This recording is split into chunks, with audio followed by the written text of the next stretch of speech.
యొక్క సన్నివేశాన్ని చూసి రావణాసురుడు సీతమ్మ మీద కత్తి దూయటాన్ని చూసి వెంటనే మండోదరి వచ్చి ఆపుతుంది.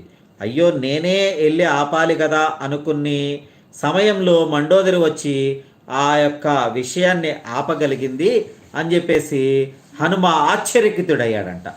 అలా తాను మాత్రమే చేయగలనని అనుకోవడం భ్రమ మాత్రమే అని చెప్పేసి గ్రహించాడంట. సీతామాతను రక్షించే పనిని ప్రభువు ఏకంగా రావణుడి భార్యకు అప్పగించాడు. సర్వాంతర్యామి ఎవరి ద్వారా ఏ కార్యాన్ని చేయించుకోవాలో వారి ద్వారానే చేయించుకుంటాడు. సర్వాంతర్యామి అనేవాడు ఒకడున్నాడు. మన ద్వారా ఏ కార్యాన్ని చేయించాలో ఆ కార్యాన్ని మాత్రమే చేయించగలడు. కాబట్టి ఈ పని నేనే చేయగలను, ఈ పని నా వల్లే అవుతుంది. రావణుడు సీతను చంపాలి అనే ఉద్దేశం ఉన్నా వాడు అయితే లంక వరకు తీసుకుని వెళ్ళాడు. సో కత్తి దూయటం అనేది తప్పు అంటున్నారు. కత్తి దూయటం అనేది వాడి అహంకార భావానికి నిదర్శనం. అక్కడ ఆ దుయ్యటం అనేది, ఆ కత్తి దుయ్యటం, ఆ తర్వాత అతని భార్య మండోదరి ఆపటం అక్కడ సర్వాంతర్యామి యొక్క ఉద్దేశం అన్నమాట. ఆ సర్వాంతర్యామి ఇక్కడ కత్తి దుయ్యటం రావణుడి యొక్క అహంకారానికి నిదర్శనం అయితే, ఆపటం అనేది మండోదరి యొక్క ఉద్దేశం అయితే, ఇక్కడ హనుమంతుడికి సర్వాంతర్యామి ఒకటి చూపించాడు. ఇక్కడ కాలంలో నీ పని కాదు, నీ పని కాకుండా వేరే వారు చేసే పనులు ఉంటాయి, అది కూడా చూడు మిత్రమా అని చెప్పేసి సర్వాంతర్యామి చెప్పే ఉద్దేశం అని చెప్పేసి హనుమకి శ్రీరామచంద్రుడు సర్వాంతర్యామి రూపంలో చెప్పే ఉద్దేశం అన్నమాట ఇది. సార్ మా ఛానల్లో 4000 సభ్యులు వెళ్ళిపోయాము అంటారు. Okay, congratulations sir, welcome sir. మీరు ఇంకా దినదిన అభివృద్ధి చెంది మరొక 4 8 అయ్యి 8 16 అయ్యి 16 32 అయ్యి 32 64 లక్ష సబ్స్క్రైబర్లను చూడాలనేది మేము కోరుకుంటున్నాం. అది వేర్లే, ఇదే కరెక్ట్. ఓకేనండి. కాబట్టి Gajender hi hi hi. Gyanendra okay, thank you. Rambabu Erramsetti hi Rambabu, నమస్తే. ఈరోజు ఇక్కడ నేను లేకపోతే అనే ఫీల్ అయ్యే కొంతమంది వ్యక్తుల కోసం చిన్న అంశాలు అన్నమాట. అవి చిన్న అంశాలతో మీకు తోడు చేస్తున్నాను.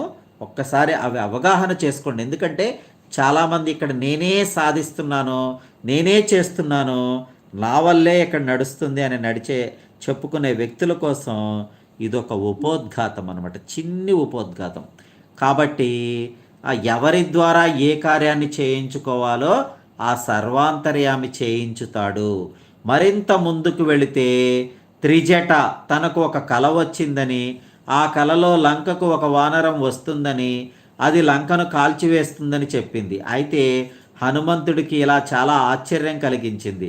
ప్రభువు తనను సీతను చూసి రమ్మన్నాడు కానీ లంకను కాల్చి రమ్మని చెప్పలేదు. తను ఇప్పుడు ఏం చేయాలి? హనుమంతుడు ధర్మమీమాంసలో పడ్డాడు. త్రిజటకు వచ్చిన కలను నిజం చేయాలా, లంకను చూసి రమ్మన్న రాముడు చెప్పిన మాటను నిజం చేయాలా? ఏం చేయాలి? హనుమంతుడు ధర్మమీమాంసలో పడ్డాడు.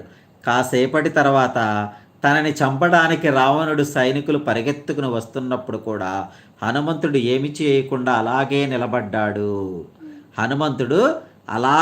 నిలబడ్డాడు. అయితే ఆ సమయంలో విభీషణుడు వచ్చి, అన్నా దూతను చంపటం నీతి కాదు అని వారించాడు.